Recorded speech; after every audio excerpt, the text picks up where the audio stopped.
Now here, we're going to try to use this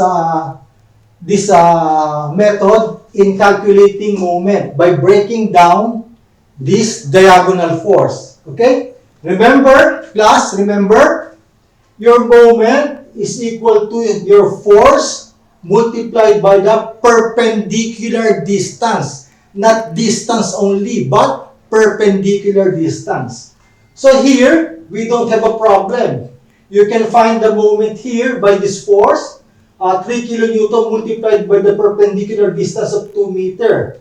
So that will be 6 kilonewton meter. But the problem is here. You don't have a perpendicular distance. So you have to break this one into two components. One vertical, one horizontal. And this is what we do here. This is 10 kilonewton. And the degree is 40 from the horizontal. So here we have your x component going there to the left. And we have your y component going down. So taking the trig functions of sine of 40 degrees is equal to opposite side, sine of 40, opposite side over your hypotenuse.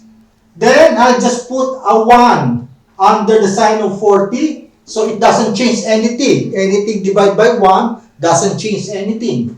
Sine of 40 over 1 is equal to y over 10 kilonewton. I'll just cross multiply.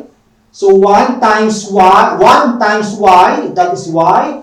Then 10 kilonewton multiplied by sine 40. So your answer is, your y is 6.428 kilonewton. So this is 6.428. Yan, 6.428 kilonewton. Now, we're going to solve for the y, for the x. So I'm going to use the trig function cosine. So here, cosine of 40 degrees is equal to adjacent side over hypotenuse. So cosine of 40 adjacent side over hypotenuse, then I'll just put 1 for the denominator of cosine 40. So then I'll just cross multiply. 1 multiplied by x is equal to x. Then 10 kilonewton multiplied by 40, cosine of 40. So you're going to have a 7.660 kilonewton. So my x here is equal to 7.660 kilonewton. So that is my horizontal. Now I'm going to change it here. I'm going to erase this. Now here, and replace it by the horizontal and vertical component. So my vertical component is this one.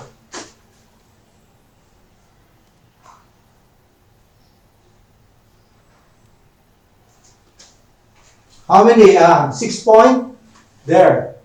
6.428 kilonewton. Okay, there. And my horizontal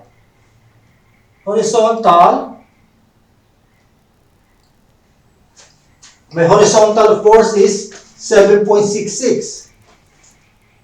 This will be 7.66 kilonewton. My horizontal force there acting.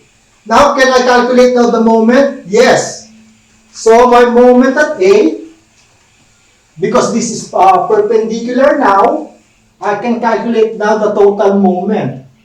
Moment at A will be equal to this 3 kilonewton multiplied by the perpendicular distance of 2 meter plus this 6.428 kilonewton multiplied by the distance, perpendicular distance, 6 meter. How about this one? This will not be included because its perpendicular distance is 0. It is passing to the centroid of your point A, passing to the centroid. So it has no distance. So it will be 0. It will not be included. So it will be equal to 6 kilonewton meter plus. Okay, 37, 6.428 times 6.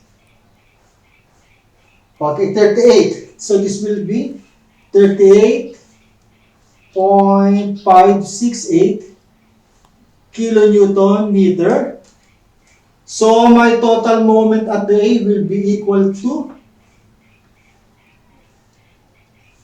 so there you go, 44. So it will be 44.568 kilonewton meter. So that will be your moment at A.